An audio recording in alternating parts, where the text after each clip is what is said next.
Madam Mayor, you are recording and live on YouTube. You can begin whenever you wish.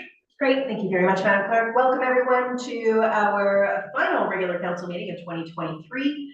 Before we begin, just want to remind you that the meeting is being recorded and live streamed on the Township's YouTube channel. And I don't believe we have any participants joining via Zoom, but we may. So we'll just go through and call the roll. Please raise your hand when I state your name. We have Deputy Mayor Nelson. Present. Councilor Watt. Present. Councilor Report. Present. Councilor Johnston. Of course, myself, Heather Watson. We have our clerk, Martina Jane Hartway. Good afternoon. Our interim treasurer, Paul Kramer. And our chief building official, Don Hellman. Thank you. Welcome. So with quorum of council in attendance, I will call the meeting to order. First, with the land acknowledgement, we respectfully acknowledge that we are on the treaty and traditional territory of the Nichi-Sagiig Initiative. We offer our gratitude to the First Peoples for their care for and teachings about our earth and our relations. May we honor those teachings. And just a moment of silent reflection, please.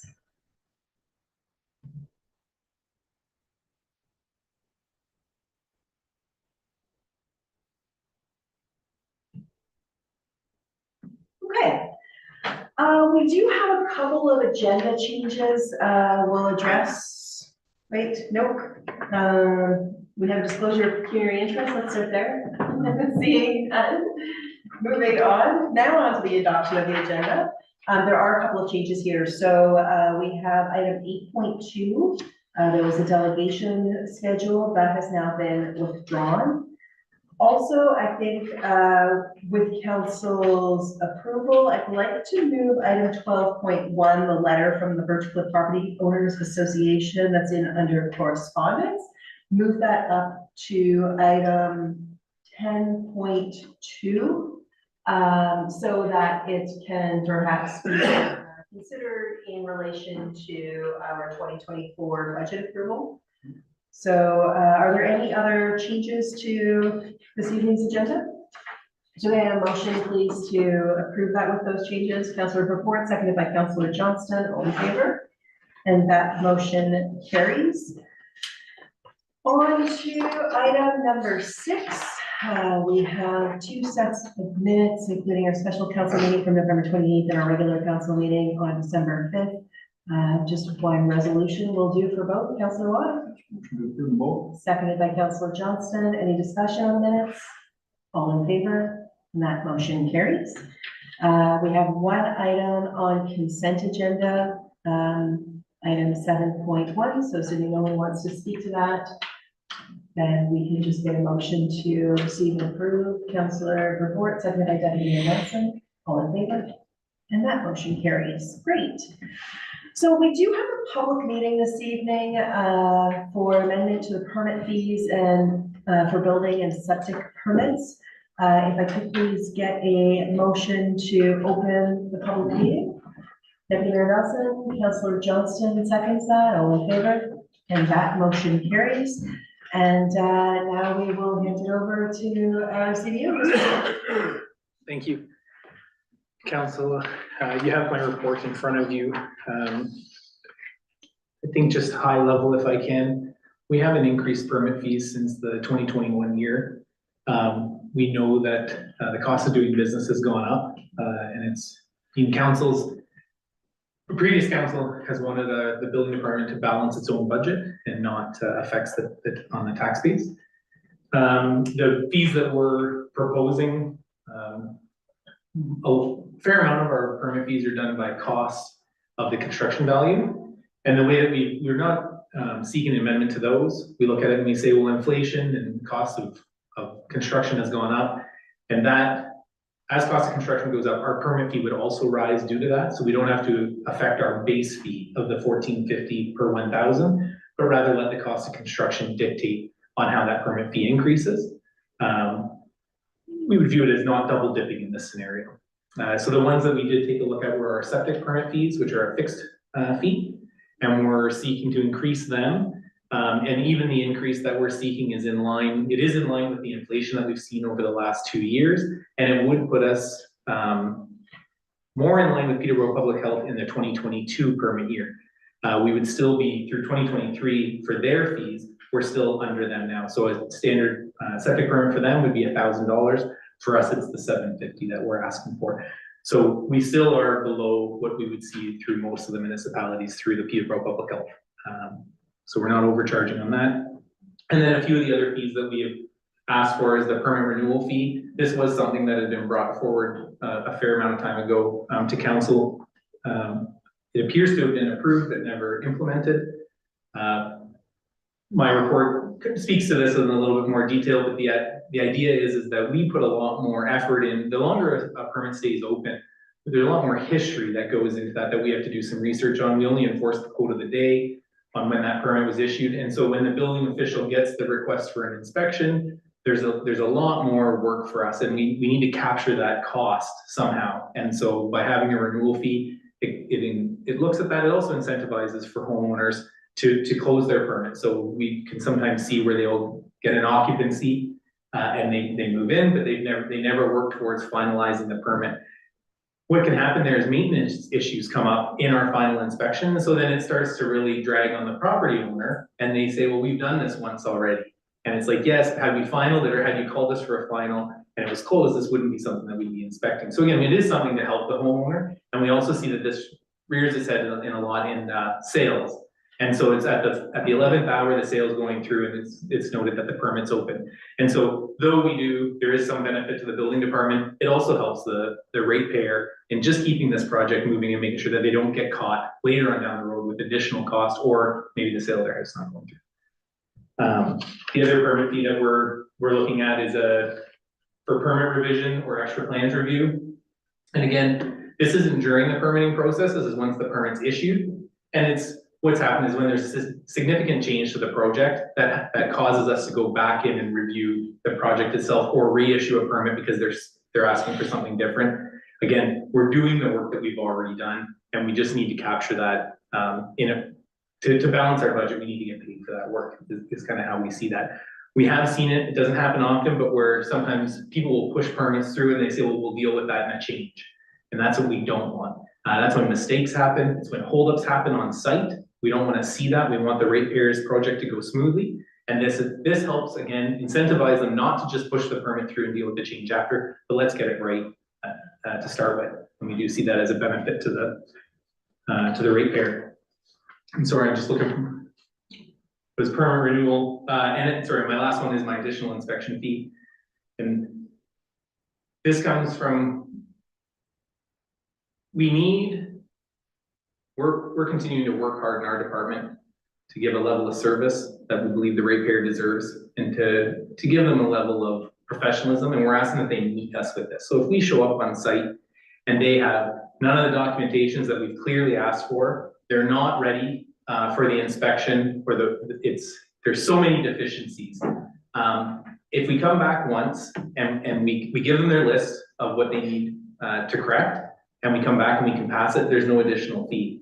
If we come back again and they haven't done the work that we've asked them to, they're still not ready, and kind of becomes like a waste of our time, this is when we would notify that the fee would be due. Our department's policy will be clear that this isn't supposed to stand in the way of giving inspections when they're needed in different areas of the house. So just as an example, we would often get a request that someone would say, could you come and complete a framing inspection on the main floor of our house so we can move forward with insulation, and we'll come back and do the basement at another time. That's not something that we would charge them extra for. We want them to continue their project. We want it to keep going. They haven't done something that's negligent in that. They're trying to be proactive. We see this with fire separations as well. We may get into a fire separation in these numerous inspections. That's not what this charge is for. This is for someone who is not putting their best foot forward and meeting us with their quality of work and knowing what's expected of them. And that's what we're trying to do is minimize the extra time we spend on that. And again, just capture cost recovery on what that would look like. And so those are the permit fees that we're requesting to be added to our schedule at this time. If there's any other questions that I could give insight to? Okay, thank you. So as this is a public meeting, Madam Clerk, is there anyone who's sitting in Zoom who's registered or who's requested to speak? No, Madam Mayor, no one has registered or requested to participate via Zoom. Okay, and in the chambers, is there anybody who wishes to speak to the? I agree with him 100% because I've been involved with different construction myself, So, yeah, it's a pain in the neck when you have to keep running back and things aren't done and, yeah, I can see it.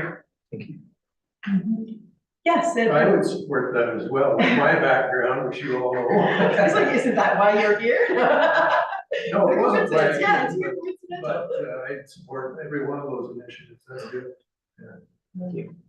Okay, so, hearing, no additional comments from Zoom, then we'll just have a motion to close the public meeting and then council can discuss the report. Councilor report, seconded by Councilor Johnston, all in favor?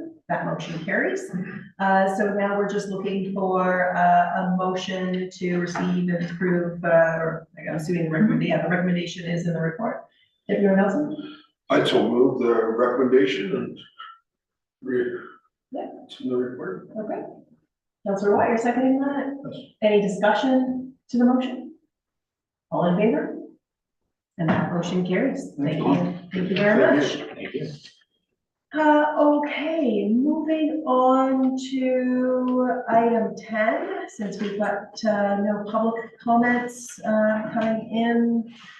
So the report on capital project status, 10.1. Are there any questions of staff on the report that's before you today, Council? Seeing nothing, we're just looking for a motion to receive. Deputy Mayor Nelson, Councilor Johnston, all in favor? And that motion carries. Thank you. So now we are going to look over to item 12.1, which is correspondence that we received from Birchcliff Property Owners Association. A letter to council on for budget. Council, what would you like to do with that? Just pause it on the two. I'll move to receive with thanks. Any second on that or councilor report? Actually, maybe I'll wait for the discussion. Or I'll second. Okay. Yeah, I'm gonna say a Yeah. second to discuss. Yeah, I'll second. So Councilor Johnston is seconding that. Any discussion to the motion? Councilor Report. yes, thank you, Mayor Watson. I would like to kind of address some of the issues in the letter. Definitely thank you for sending the letter along. I think a lot of the points that are listed in here are quite valid. Birchcliff is a heavily traveled road, especially in the summer months. And I can definitely see residents' concern of having exceptionally high grass and weeds growing up. It's a very narrow road, given the kind of the history of the township. The road has always been narrow, and I'm going to assume that it will continue to be narrow in the future too. It's just kind of the nature of the beast. With that said, I do know people might be biking or walking the dog or children along the side of the road, so we do need to maintain a safe environment for them as well. With that said, where I'm going with this is I think the request in here that shoulder growth be kept to 2 to 3 inches maximum height is a pretty big ask or a pretty aggressive request. On the flip side of that, having 2 foot high grass is not safe either. So I think I would like to see Public Works take a look at additional grass cutting or brushing that could be done along Birchcliff and potentially an extra couple times in the season and just see what that cost looks like. If it's going to be an extra $30,000 or an extra $3,000, those are two different numbers that I think we could explore. Okay, thank you for that. I've got Deputy Mayor Nelson and Councilor Johnson. Yeah, through you, Madam Chair. Having reconstructed or done a lot of work on this road, I can assure you and the public that does it meet engineering standards?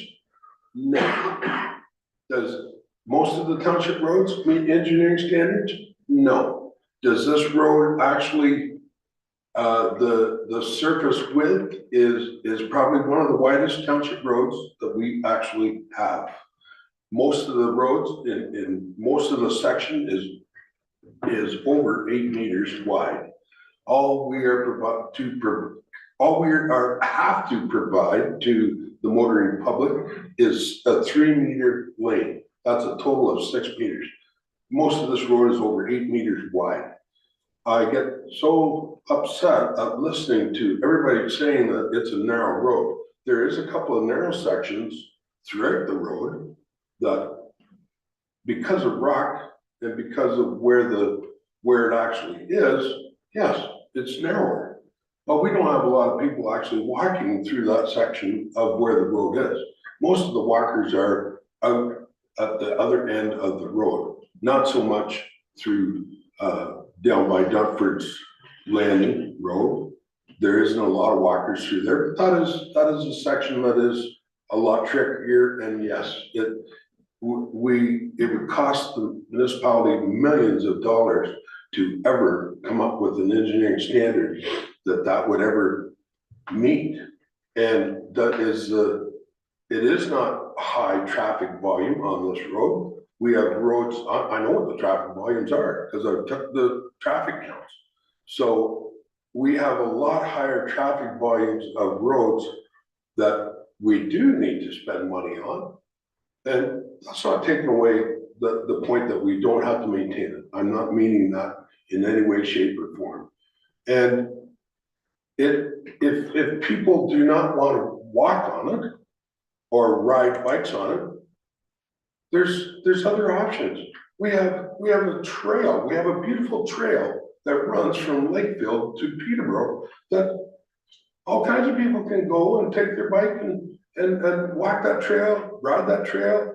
It's not on the road. If you don't want to do that, there's other options available within the area that people can do it. And it's like saying, I don't want to walk on this road or that road. Everybody has different levels of comfort. And that is not the township's job to provide a level of comfort for you on a road. Our job is to provide you an adequate road for you to get to your cottage and provide that. So that's my comments. And I do not feel that the rest of the township needs to spend a lot of money on a road that is for mostly people to welcome them, people to come to their cottage. But at the same time, we don't have that kind of money to provide them with a walking path or whatever it is, what it likes. I've heard it all throughout my time here at council and also as manager of public works. So I can tell you that all of them options are not really that, it's not gonna happen. That in my thoughts, it's not gonna happen for to spend that kind of money on what the road is actually. I remember when the road was, and I trucked on it.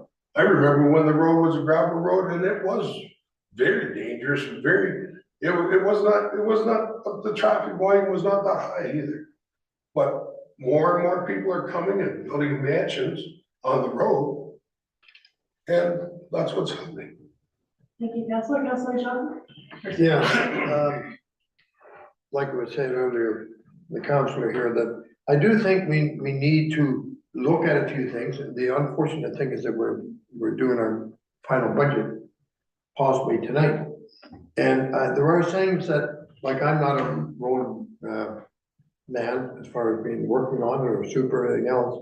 So I have to take the faith of our road department to look at the road before we spend big money in putting down more asphalt. If it's weeds or ditching or putting guardrails, whatever it be. I'm sure, as I've been on council for a lot of years too, these things have come up in the past. And I have to put my faith in the road department to know what they're doing and to know what's safe and what the distance is for a vehicle going uphill with ditches and that, and guardrails. And so I think that if we're willing to continue on with what we're doing, I'm all for it as far as spending the money on the road this year. But I do think we really need to send a message to our road super that if there are some things have to be done, and we can't do the whole road because of things gotta be done, I think he should, you know, go through this stuff and see that if there's anything necessary gotta be done, I think it should be done. Because we don't wanna spend good money and have to dig stuff up or whatever it be. As far as widening the road and all this kind of stuff, I have to apologize, and I'm not into that business, so I really can't say, what it should be or shouldn't be. I know we gotta respect people walking on the road, but then again, as much as anything, what I like to see is the people wear some clothing that you can see them better than anything, because that to me is, one of the danger spots. You come around and you just run up and get someone in the black and bang, you know, like you gotta swerve and sometimes you can't. But all I can say is that I would really rather to see our building department look at this, continue on what we're doing with which has been included in the budget. But on the other hand, look at these items, and if there's something that should be done now, and if it means cutting back a bit on what was gotta be done on the road, as far as chip and gravel or asphalt, whatever it be, I think we need to send that message through to the road super that, you know, look at these messages. Is there anything here that maybe we missed, or anything that's gonna have to be done later, that we're gonna have to wreck what we're doing now for this new year? Okay. Thank you. Councilor Watt. Thank you, through you, Madam Mayor. I have comments that my colleagues here have made. I know we don't have $1.5 million in our budget to put into this road at the moment. And, but there is some things that I think the way when we spoke before, I think our head of public works has been here before, and in our committee, the whole meeting, so on and so forth. And he knows about Bell coming along to do this work this spring, stuff like that, and I believe, because I asked him outright, that he's already coordinated with them to, you know, to make sure that it's not double duty. We're not gonna do something that's gonna come back, you know, they do something, then we have to go back and rip it up, do something else. I believe that's already been in place. I think our road superintendent could definitely have a look at some of these concerns here, and especially the cutting the grass and stuff like that, you know, to make it a little go. But again, that's his, like, he's gonna come back to us with a recommendation of this. So as far as I'm concerned, I know it's a motion on the floor, but yeah, I'd like to see Jake have a look at this and come back to council with some comments and stuff like that on this matter. Okay, well, we do have a motion. There's one on the floor right now, so I don't wanna make one, but I just wanna say that, you know, that I can put that one forward after, you know, once we deal with what's on the floor, if you'd like. Fair enough. And you can certainly do that. Any other comments, or discussion to the motion that's on the floor right now? Can I get the motion read over, please? Through you, Madam Mayor, the motion is that the letter from the Birchcliff Property Owners Association regarding the 2024 budget be received with thanks. So on that, we'll call the vote. All in favor? And that motion carries. Councilor Watt? Yes, I'd like to make a motion that we forward this letter on to our manager of public works, for him to look at the different things, come back to us with a report and outlining what I just said there a couple minutes ago about what he has done in respect to Bell Telephone doing the work along there, and what and if improvements we can do while we're working on the road in 2024. Okay, I'm just giving our clerk a moment to capture that.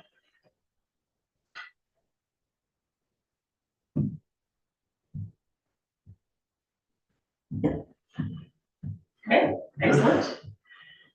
Is anyone willing to second that? Councilor Vermort, any discussion to the motion on the floor? Councilor Johnson? You didn't have the comment. Through the chair, yeah, I totally agree with that motion. I do think if we're passing that budget tonight with the amount of money that we're doing, like I said earlier, that if some of these things that have been missed, if they have been missed, and then the road super decides that, hey, this maybe should be done, that's all fine. But unfortunately, when we pass the budget with the amount of money, it's going to have to be knowing that it's going to have to incorporate some of this into the money that's been allocated for it, or number two, cut back on some of the work that's going to be done. But I do agree with to get them to look at and see if there's anything that needs to be done ahead. Okay, thank you. those comments. Any other comments to the motion? Madam Clerk, can I trouble you just to reread, I was gonna say recapture, but yes, read that motion. So, moved by Councillor Watt, seconded by Councillor Brooke, that the letter from the Birchcliff Property Owners Association be forwarded to Manager of Public Works, Jay Condon, and request that a report be prepared regarding upcoming work with Bell and what improvements can be done as part of the Birchview regeneration project in 2024. All in favor? And that motion carries. Okay, so now on to the budget conversation, item 10.2. Over to our interim treasurer, Mr. Kramer. Thank you, Madam Mayor. To all of council, in front of you is the final 2024 budget for approval. The report lays out one kind of change to the report that has not been discussed at a previous meeting, so I just wanted to quickly touch on that. Other than that, everything in the budget document is just a reflection of what's been approved or discussed at previous meetings. So the only change, and this doesn't impact 2024, is the impact of reallocating the Indicom Drive project to the capital levy for the joint building by 150,000. So by increasing the 2024 levy for the joint building, that increases where we're at in terms of our progress. And so the original plan was to use $1 million of reserves. And as we ramp up our levy, we get to the ultimate amount that we need the levy to be to make the annual debt payment.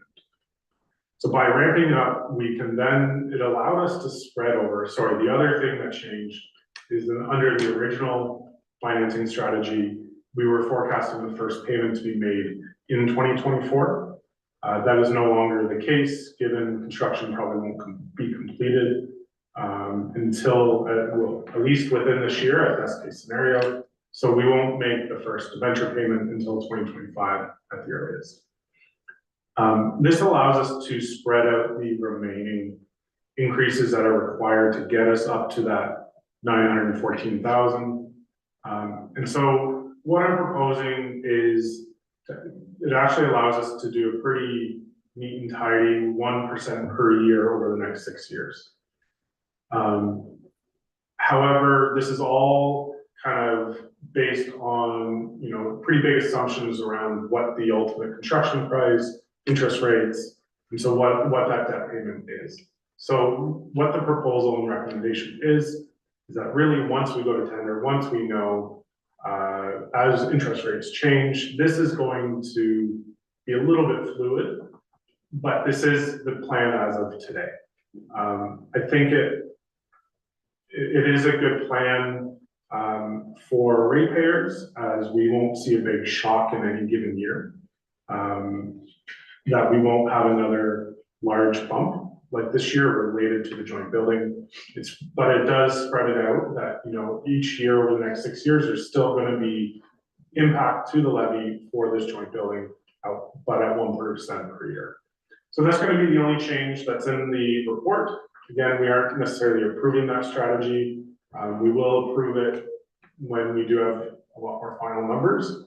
But it's kind of the current strategy that we will move ahead with as we move forward in the process.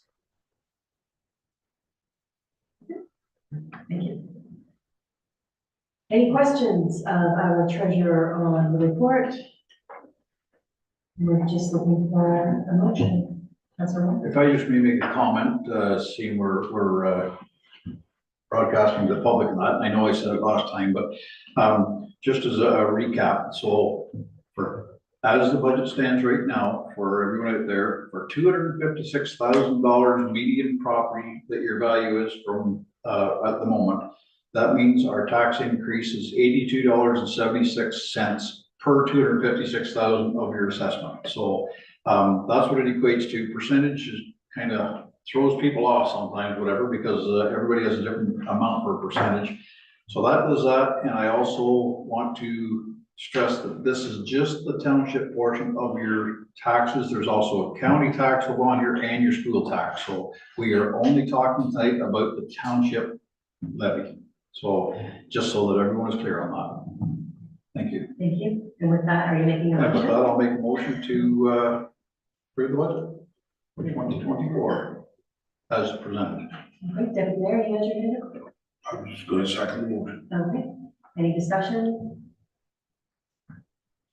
I would just simply like to add, thank you. I know it's been a process. It was an aggressive process in terms of our timeline, and we've achieved the timeline that was set forward. So thank you to our treasurer, Mr. Kramer, for your hard work on this, as well as to all of our staff for making the time to bring this forward. And I'm pleased that we're able to be turning the page on the calendar with the new budget in place. So it's been a good session. So thank you for that. All in favor? And that motion carries. Thank you. Thanks, Paul and staff. And on to item 10.3, 2024 user fees, and that's back over to you, Mr. Kramer. Thank you, through you, Madam Mayor. In front of you is a report outlining the 2024 user fees and the associated changes. So the report lays out any of the changes, and where there have been, there's an explanation to go along with that. And the attached table provides the 2023 rates and the 2024 proposed. This bylaw would be passed and effective as of January 1st. Happy to answer any questions on specific changes the best I can, if the manager's not here to answer them for themselves, but I can do my best. Thank you very much. Council, any questions? And we're just looking for a motion. Deputy Mayor Nelson? I would so move the recommendation.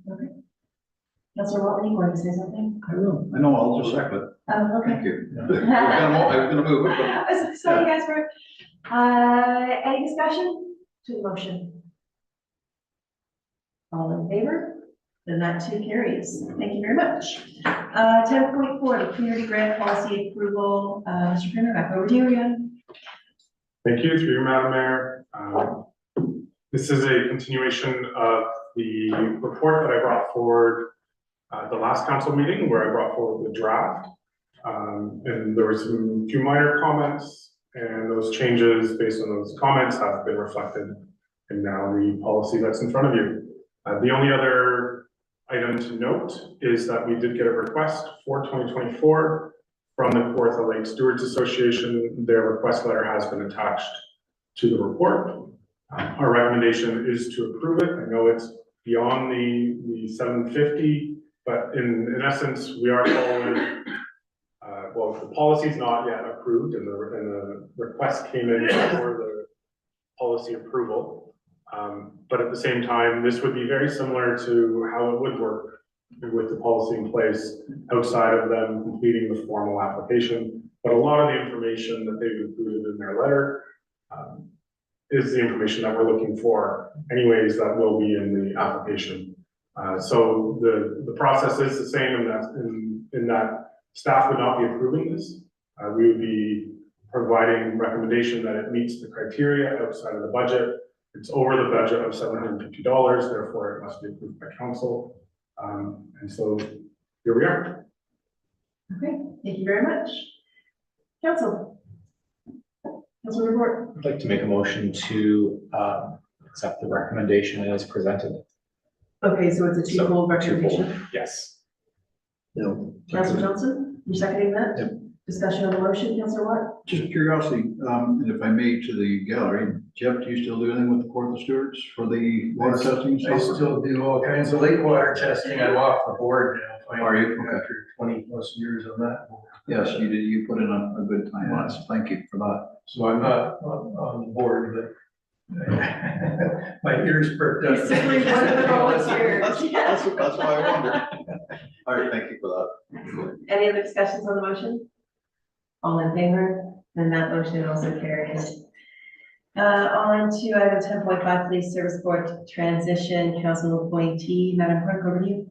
Thank you, Madam Mayor. So this is a quick report to council regarding the transition process to our new police service board. It was actually just announced today that the new legislation will become active April 1st, 2024. So this report is very timely to come before you. And staff are requesting or recommending that Mayor Watson continue to be the council appointee to the new board once it comes into effect in April. And I can provide background detail if anyone wishes. Thank you for that, Madam Clerk. Councilor Watt. I'll make a motion to follow recommendation as long as you're good with the appointment. I am good with the appointment. All right. Thank you very much, Councilor Ward. I'll second it. Thank you. Any discussion on the motion? All in favor? Thank you for your work. Thank you. That motion carries. On to 10.6, more appointments. Madam Clerk. Thank you. This is a housekeeping report to council just regarding our appointments to various committees and boards.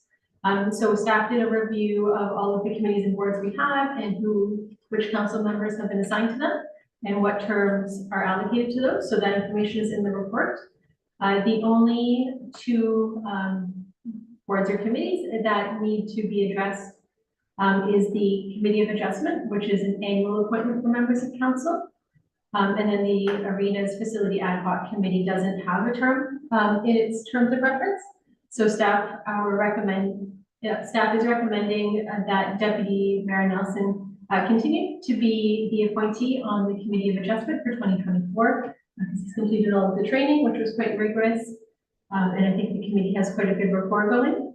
And then that a meeting be held with the Arenas Facility Committee to discuss the terms of reference and a possible extension of that term if the committee wishes to continue working together. Okay, thank you for that. Any questions of staff? We're just looking for a motion then. Councilor Watt. Very similar to the last one. I'll make a motion to follow the recommendation and make sure that Deputy Mayor Nelson is in favor of staying on the as committee member. Yeah, sure. Okay, all right. Councilor Blizzard. I'll second the motion. Okay, And again, thank you. Any discussion on the motion? All in favor? And that motion carries. Moving on to section 11, committee minutes and other reports. So again, we have two sets of minutes here, committee adjustment minutes and police services board minutes. Yep, we do them together. Councilor Ward. Make a motion to receive. And second, Councilor Johnston. Any discussions? All in favor? And that carries. On to correspondence. So we'll look at 12.2, the municipality of Chatham-Kent request for review of social support rates in the province, Ontario 167. That's I'll what? make a motion just to receive it only. I'll stick with that. Okay, Councilor Report. I would like to second that motion. Any discussion on the motion? All in favor? That motion carries. 12.3, City of Greater Sudbury request amendment to the Occupational Health and Safety Act to clarify the definition of employer. Councilor Ward. I'd like to make a motion to receive and support. Okay. Will someone second that motion? Yep. Councilor Johnston, any discussion? Councilor Watt. Well, thank you through you, Madam Mayor. Yeah, I fully agree with support on this one. It's, in today's world, you need to have your I's dotted and your T's crossed to make sure who's in charge of what, who's not, who's responsible for what, who's not. And I think, you know, if they can get this flowing through the government, then I think we could see that happening, but it's a slippery slope at the moment, so I would very much be in support of it. Okay. And Mayor? I kind of on the other side, I think it's a very slippery slope from when we are the owners.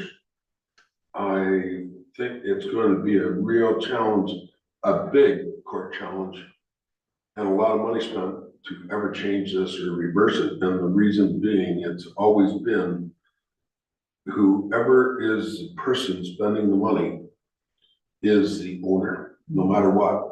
And us as owners know that, and anybody that's in the contracting business or anybody throughout. So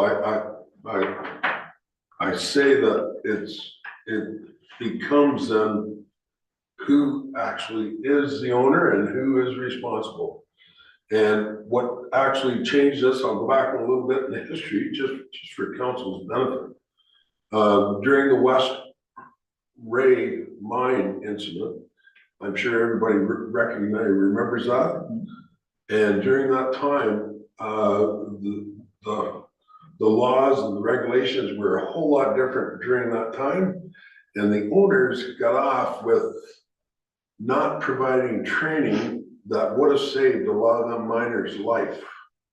And from that point on, that's when the Occupational Health and Safety Act actually came into play, if I remember correctly.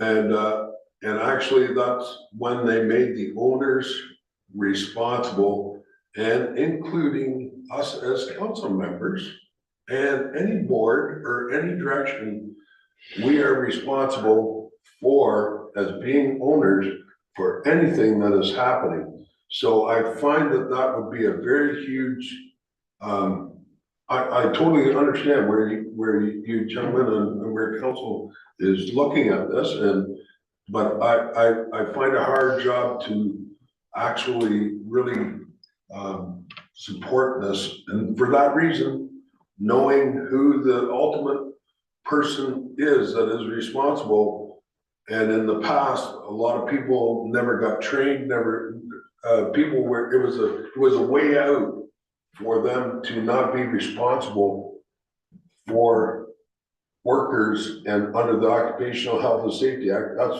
actually why we do have people and people to tell us, advise us when there is a big project going on, or if there is something going on and somebody loses their life, we can be ultimately responsible. And I do actually think that that needs to stay in place, that somebody is ultimately responsible.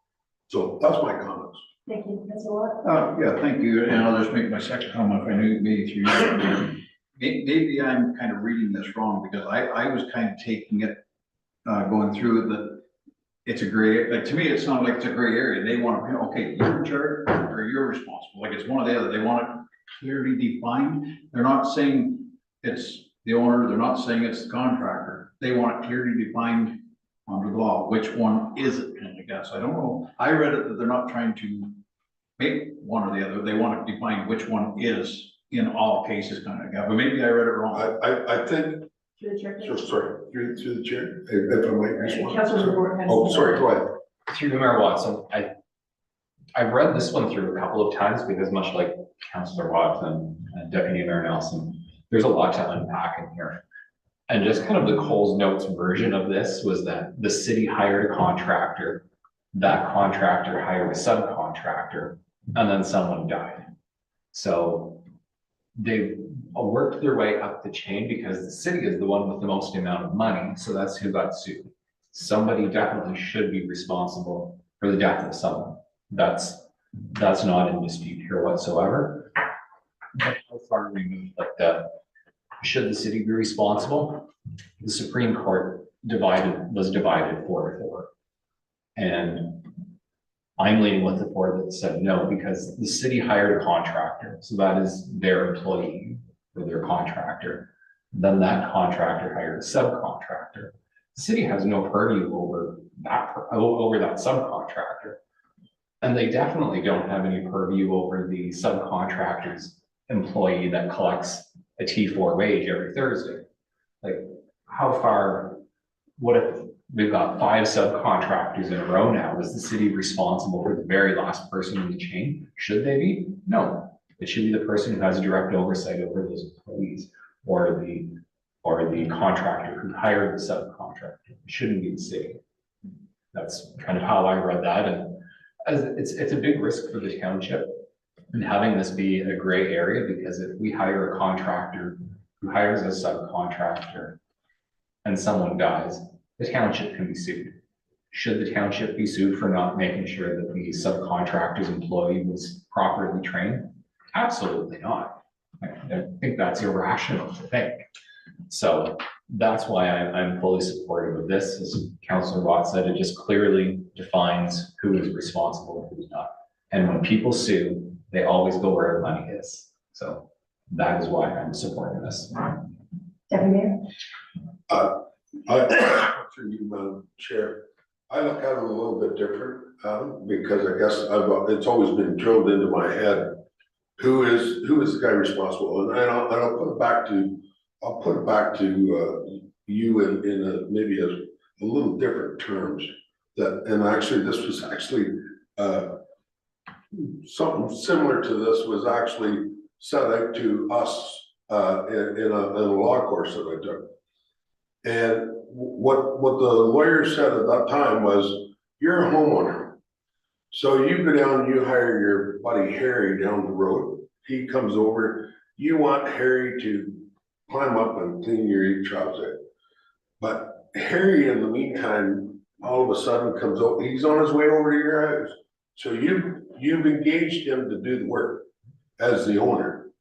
But now he's on his way over, he meets Jim, and Jim's had a bit to drink. But Jim says, I'll go up there, I'll do that, because Harry wants to go to the pub now. So you engaged Harry, but Harry now has put it over. So you should have told Harry in the first place, sorry, you gotta do the job. Nobody else is coming here except you, Harry. Now Harry's got Jim, Jim's had a bit to drink, Jim goes up, falls off the roof, and now he's gonna sue you. So if you look at how that scenario can actually play out with subcontractors and contractors, no matter what, you are ultimately, because Harry doesn't have any money. But you as the owner are the ones that does have the money. And so Jim, all of a sudden now is quadriplegic. Harry doesn't have any money, but you do. So most times the court looks at and you're exactly right, who has the deepest pockets. But that as you as an owner of the house also have an obligation to make sure every person that is working for you has them certificates. That's why when we put contracts out at the township, we make sure that each is written right in the contract. If you get a subcontractor, they also have to have them qualifications. It's to protect us. So I guess that's my reason why I can't really kind of support this in that regard, is because the background is we have an obligation to provide the right circumstances for who we hire and make sure they also supply us with the right credentials to do that work. So, sorry, not to belittle that, but that's what it falls down to. Okay, so we do have a motion on the floor that, my goodness, was moved by Councilor Bevore, seconded by Councilor Watt. To approve and support, yes, thank you.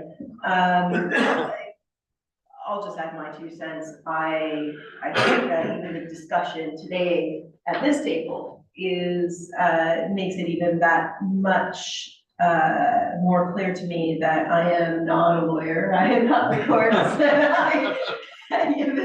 This is a little above my thoughts, my knowledge in terms of the background and what's required, and I'll just leave it at that. We'll call the vote. Yes. Sorry, just to clarify, I have the motion moved by Councilor Brooke and then seconded by Councilor Johnston. Oh, I'm sorry. I thought it was Councilor Watt. My apologies. Okay, so all in favor? And that motion carries. Good discussion. Okay, so that was, what city were we in? We were in Sudbury. Where were we? Bylaws. We've got a few here, and I am going to ask Madam Clerk to take us through those, please. Very good. So the first bylaw you have before you is bylaw 2023-59. This is the interim tax levy for 2024. So it sets out the dates for billing and allows us to do our first interim billing, which is the February and April billing. Oh, great. And then our second bylaw, 2023-60, is our borrowing bylaw. So this is a yearly bylaw we put in place to allow us to borrow money to cover any expenses before the taxes come in or to even payments as the year progresses. 2023-61 is to amend the building bylaw with those new building permit fees that council's already approved earlier in the meeting. And then bylaw 2023-62 is the user fees and charges bylaw. So that's to approve the schedule that was also already discussed and approved by council. Thank you for that. One motion? Sure. Can we do it with one motion? Councilor Through Verboen? Mayor Watson, a motion to approve the package of bylaws here. A motion. Thank you, Councilor One second. Johnson. Any discussion on the motion? It's nothing we want to isolate here, just want to make sure that we're not putting through an omnibus of bylaws. All in favor? And then that motion carries. We have no reports coming out. Any notices of motion? Hearing nothing. Any announcements? Councilor Johnson looks like you have something. Well, I know all I You can look like do. you're about ready to go. Through the chair, all I was gonna do is wish council, staff, have a very Merry Christmas and Happy New Year. And all the listeners on the screen, very Merry Christmas and Happy New Year to everybody. Thank you for that, Councilor Watt. It's a little ways away yet, but, I'll probably bring it up again before that, but in February of this coming year, the Pathway to Fame is putting on a show place, and it's Ada Lee, Yes. and she's 96 years old. They're gonna fly her in from Vancouver. Vancouver. Her son's coming up to help with everything like that, and she's gonna put on a show place, and it'll be downstairs, so it's a minimum or maximum of 100 tickets, whatever, but, anyway, it's hopefully gonna be a good fundraiser for our pathway, so. Excellent, thank you. Margaret? Yeah, through you, Margaret, if you don't mind, I just have a quick announcement to let council know about that we are the host community for the county awards coming up in the spring. And the nomination packages will be released early this year. I believe they're coming out at the end of January. So please put your thinking caps on for folks and families who'd like to nominate for awards so that we can be well represented. Thank you very much for referencing that. And unless there's other announcements, one housekeeping item, I will note, and I'm going to make a mistake on the date, I'm trying to find it here. So Councilor Watt, you made a point earlier in the meeting actually about the municipal tax levy, and improving our tax or our budget rather. County budget, those meetings are about to begin. And somewhere in my inbox, I have a date, I want to say February 7th. Same day as the meeting that you're not gonna be at, it's at 6 o'clock at night or 6:30 at night. That's right. I was gonna say, I think I'm awake that day. It's a public meeting, right? Yes, Yes. exactly. Thank you. So yes, February Seventh. 7th, there's a public meeting on the county budget that the public, of course, are welcome, invited to attend at, I want to say, Burnham. Now you're really. Yeah, sorry, I'm not helpful, but keep an eye out for it. Mark it on the calendar. We can bring it up again in January. Yeah, exactly. Okay, no further announcements then, we have no closed session, just the confirming bylaw. Councilor Watt, seconded by Councilor Report, all in favor? That carries. Our next meeting date is January 16th, and with that, have a wonderful Christmas, have a wonderful New Year. Motion to adjourn. Deputy Mayor Nelson, Councilor Johnston, all in favor? And that carries. Merry Thanks very much. Christmas.